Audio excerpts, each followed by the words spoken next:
folks. Miss me?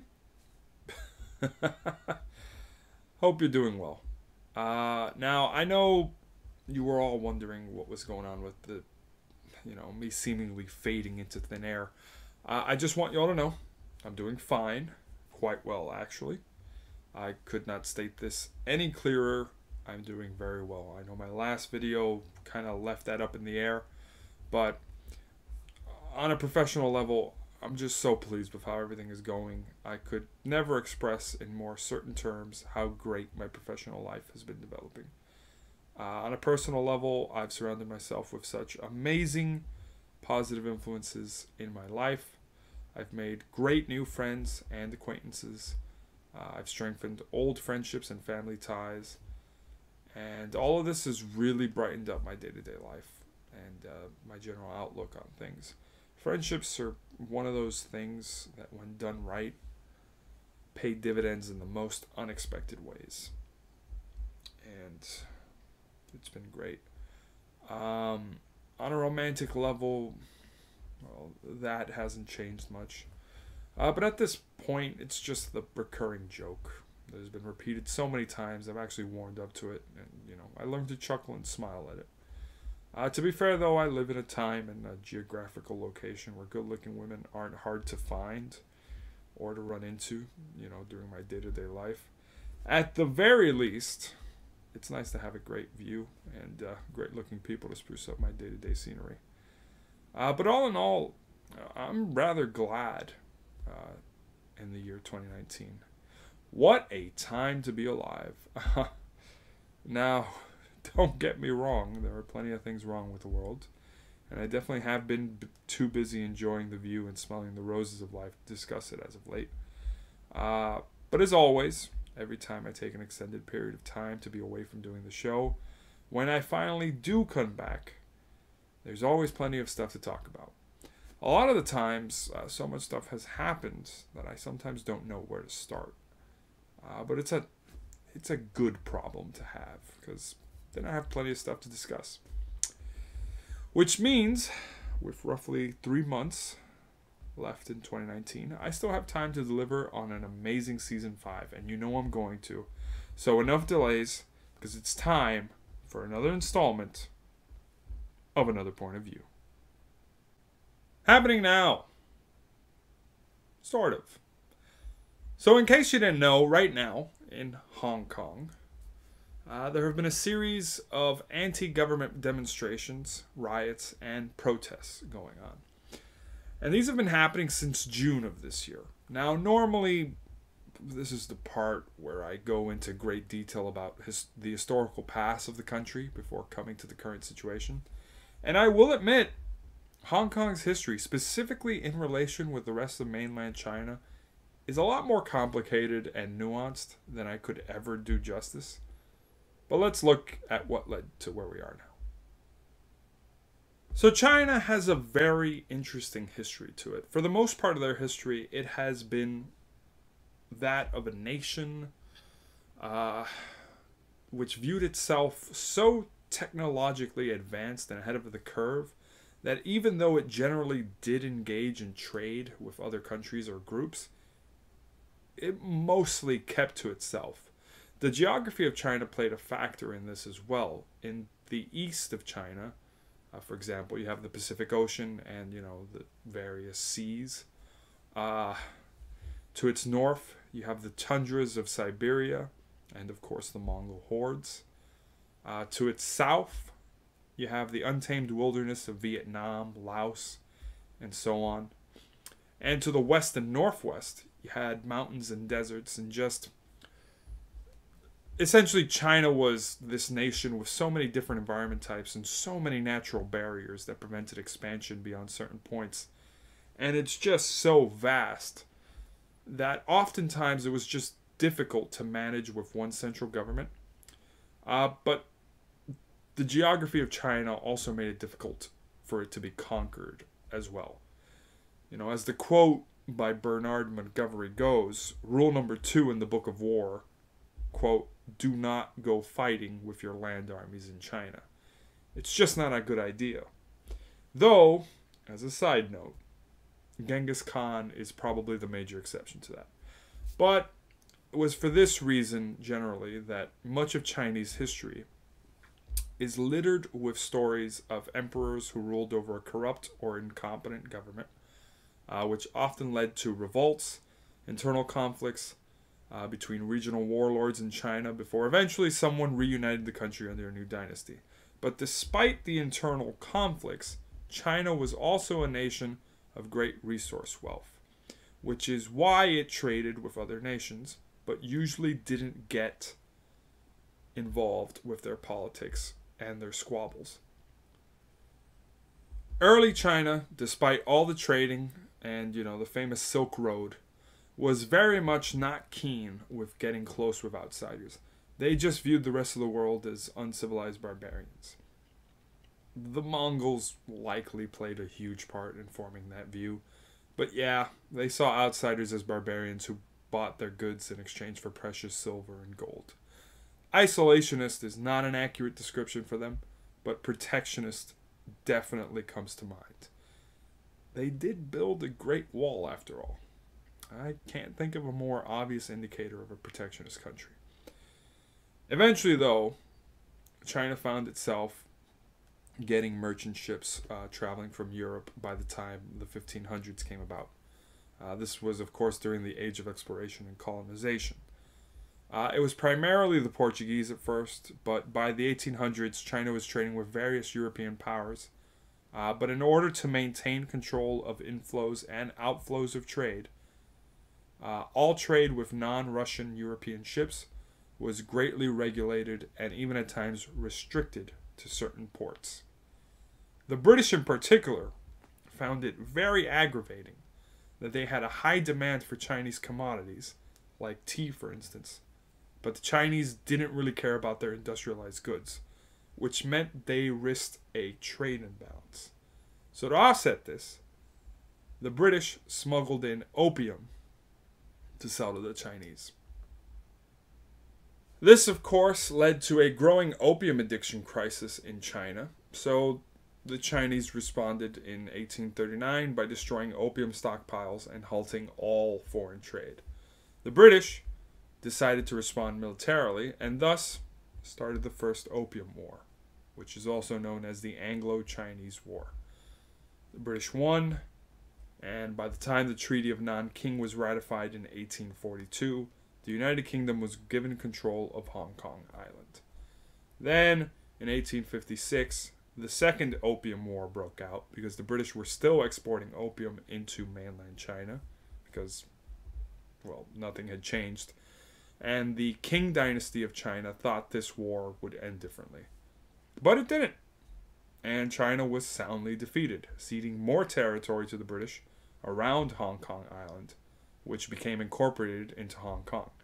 Then, in 1898, the British obtained a 99-year lease for the new territories from the Chinese government, which essentially meant the British were now in control of all the regions of what comprises modern-day Hong Kong. Despite the fact that Hong Kong was in such close proximity to mainland China compared to the United Kingdom, Hong Kong became a British colony which saw great foreign investment and economic and cultural development similar to that of Western Europe. Then, in 1941, on the same day as the attacks by Imperial Japan on America's Pearl Harbor, Imperial Japan also attacked and took control of the British colony of Hong Kong. The British would take back Hong Kong at the end of World War II after the defeat of Japan in 1945. The population of Hong Kong rebounded quickly as China found itself undergoing a civil war, and thus several migrants moved to Hong Kong from the mainland. Then when China's civil war ended, with the now Communist People's Republic of China in control next door, Hong Kong found itself racing to industrialize in the 1950s to set itself apart from the rest of mainland China. A great deal of investment was put into Hong Kong, improving its infrastructure and public services, among other reforms. As labor costs rose, however, Hong Kong adapted to a service-based economy, and by the 1990s, it was a financial center and shipping hub in East Asia.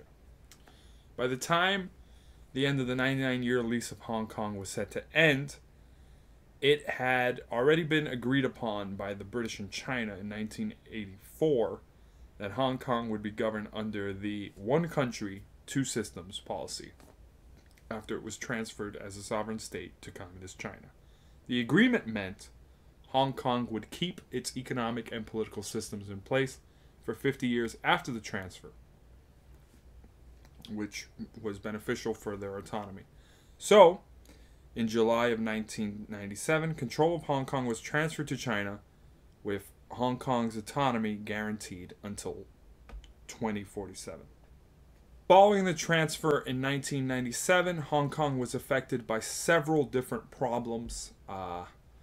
There was the 1997 Asian financial crisis, which saw Hong Kong have to use much of its foreign exchange reserves to keep its currency stable. Then there was the H5N1 avian flu outbreak, and you also had a housing surplus. Then there was a 2003 epidemic of severe acute respiratory syndrome, which they had to deal with. This had a very negative effect on Hong Kong's economy. Over the years, though, mainland China's communist government has slowly been prodding the Hong Kong government to try and get elected officials who are more aligned with the interests of mainland China, more specifically, the Communist Party.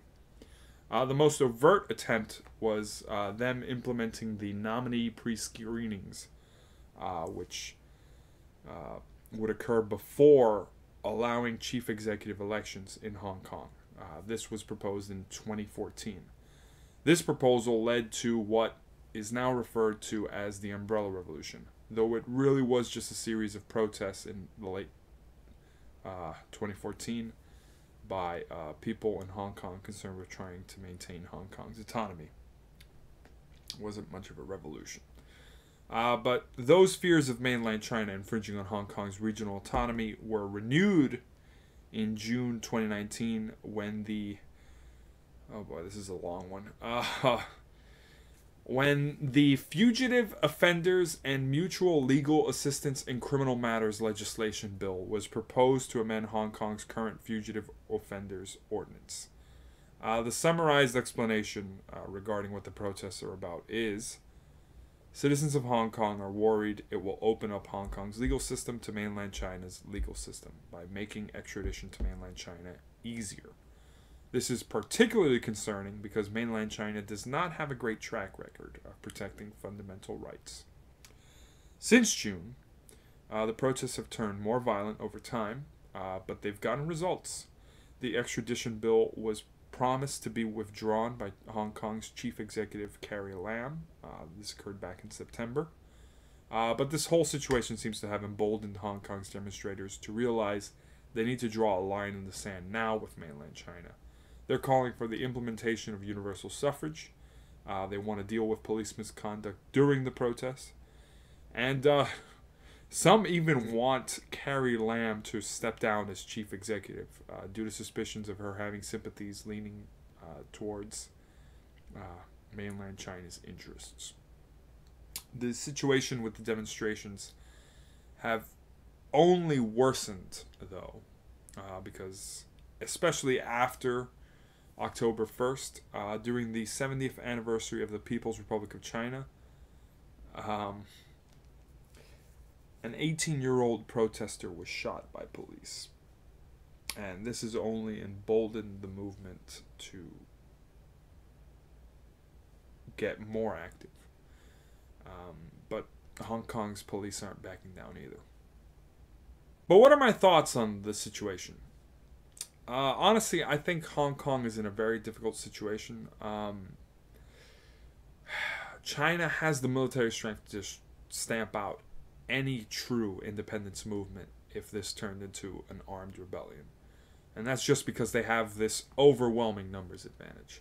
The problem is, if China did this, they'd be risking severe capital flight in Hong Kong by business interests, which in turn would hurt them economically.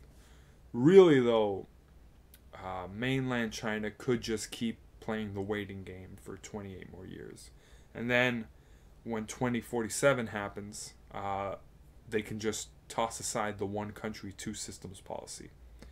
However, the longer these Hong Kong protests are allowed to continue, the longer it makes China's Communist Party look inept at dealing with internal political strife. And that's a big deal in China. Honestly, I think the government is just arresting and injuring protesters in the hopes of wearing down the movement. This is kind of some strange war of attrition. I think they hope it will cause the movement to fade away with time, what happened in 2014. But given this whole issue is timed to expire by 2047, I think Hong Kong should be pushing for independence now, before it's too late. Communist China's government created a country where personal freedoms end when they're placed in opposition with one-party rule. Xi Jinping, if you're not aware, that's China's president for life. That's literally what he is. He's a tyrant. And any country that espouses the principles of democracy should stand with the protesters of Hong Kong and support their calls for independence. But that's just my take on the matter. Feel free to let me know what yours is in the comments below. Moving on then, let's talk internet.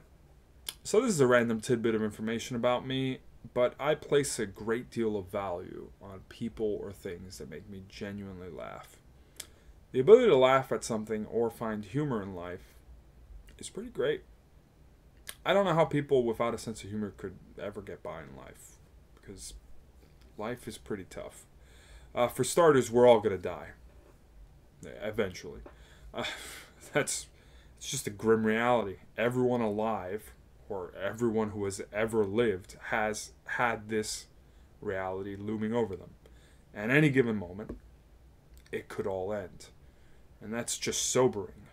But put that aside and just consider the fact that life throughout most of human existence has, and continues to have, plenty of tragedy to go around.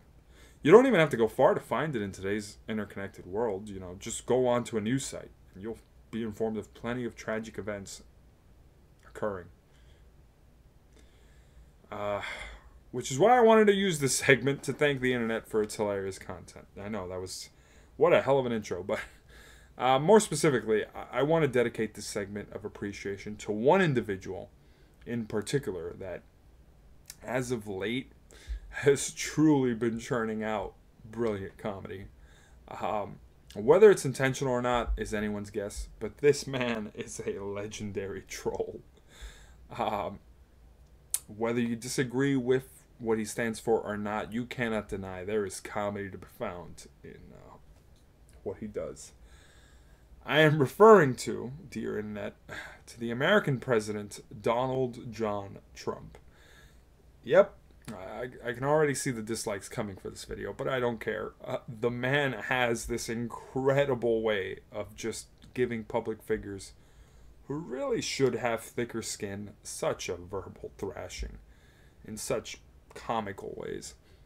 The 2016 presidential election, from the primaries to the general, he was roasting his opponents and getting roasted at times too.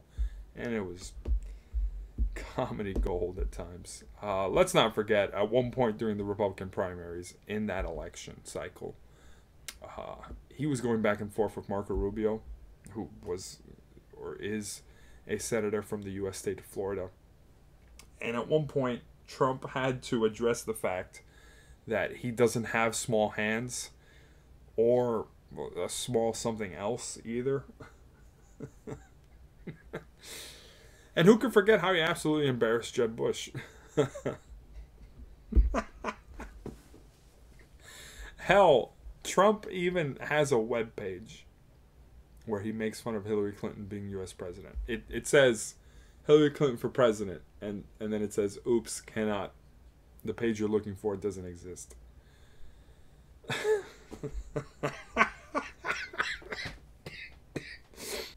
But more recently, this guy just keeps piling on with the comedy gold. And I get it. Some of it's meant to be taken seriously, but it's still kind of funny.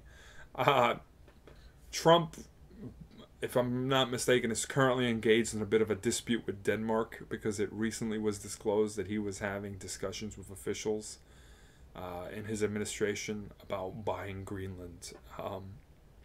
And this was something that was, according to him, something they were seriously considering. And recently, after Denmark's prime minister basically said no to the offer, Trump tweeted this out, which is just the image of a gold Trump Tower photoshopped onto a beach, which I guess is in Greenland. But even that doesn't top, without a doubt, one of the funniest stories I have ever read about a U.S. president in my life. Which honestly, considering how many ridiculous things have been said about him as president, some of which were never corroborated, like how he had an affinity for golden showers, that's a whole nother story. But this story in particular may also not be true. I will point that out. But it's still hilarious.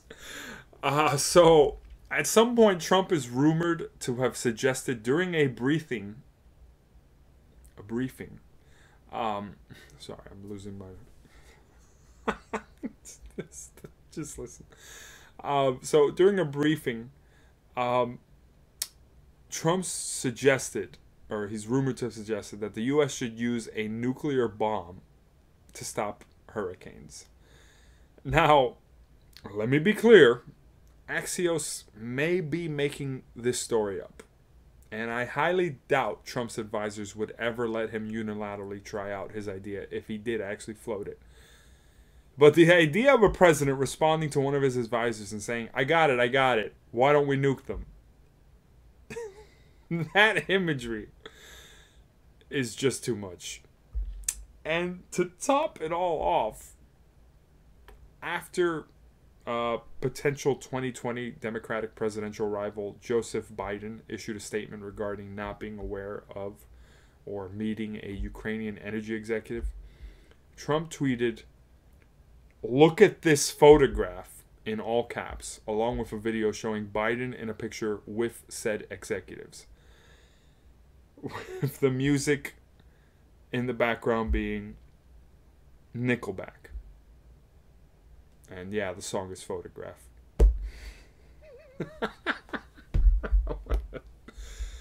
Oh, thank you for the laugh, internet.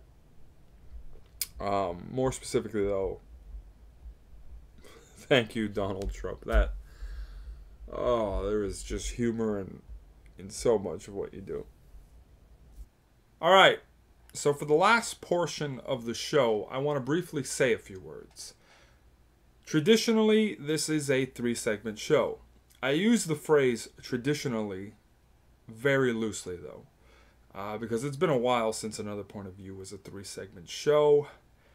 But I do like having a closer, after the 2 segments. However, since season 3, I started doing what I call Q&A shows around the October to December time of the year.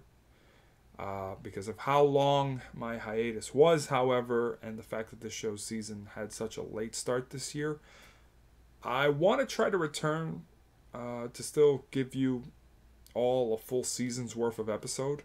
But I also don't just want to do fully Q&A shows for the rest of the year, because the show is more than just about that. So, as a compromise, I will be doing these shows weekly for the remainder of 2019. And who knows, I might do a few extra episodes on top of a weekly show, because I actually want Season 5 to be, good. But the 3 segments on the rest of the 2019 shows, the third one will be me answering a question submitted by our listeners or a past cast member. So feel free to submit your questions, comments, or requests to the show. I love doing Q&A. So with that said, today's question is one from last season's Q&A that I never got around to doing. Question: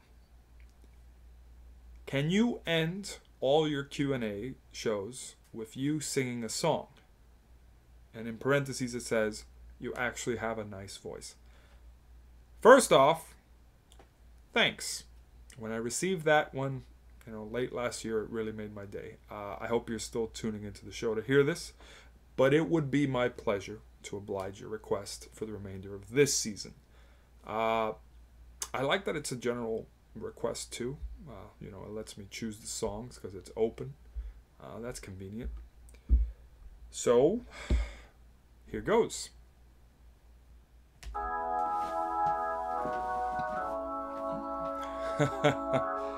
Oh gosh.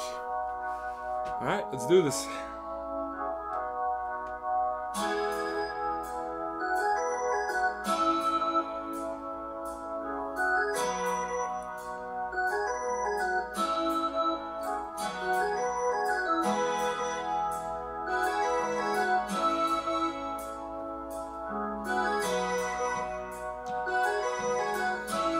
I forget this song has a,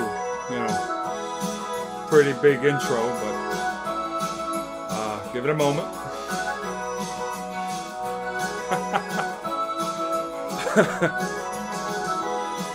Woo! Woo!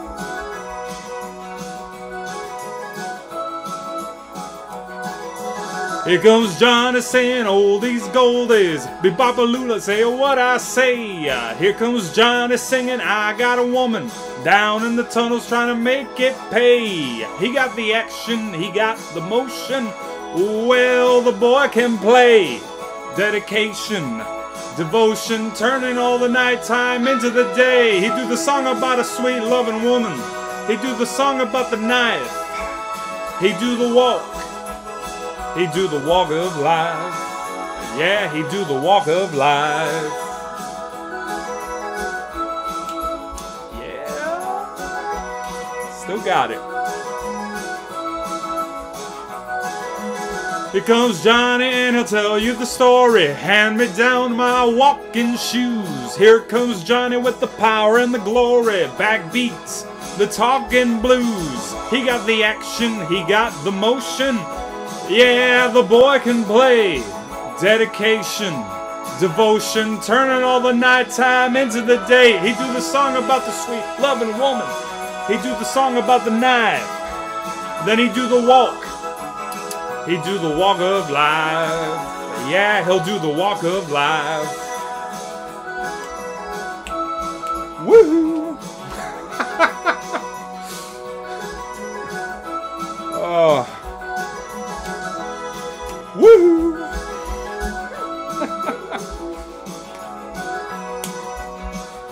Oh, that never gets old.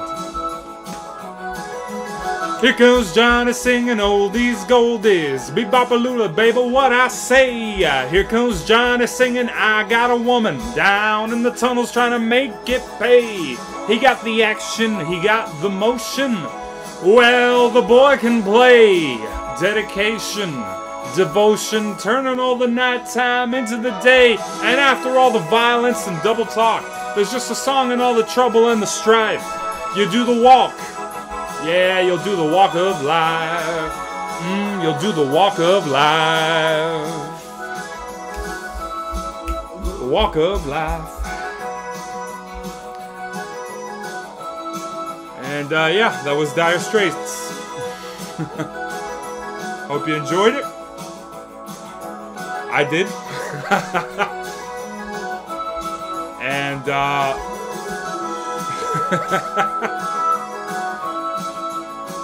hope you'll tune in to the remainder of season 5. It's gonna be pretty good. And yeah, I'll see you next time on Another Point of View. Take care.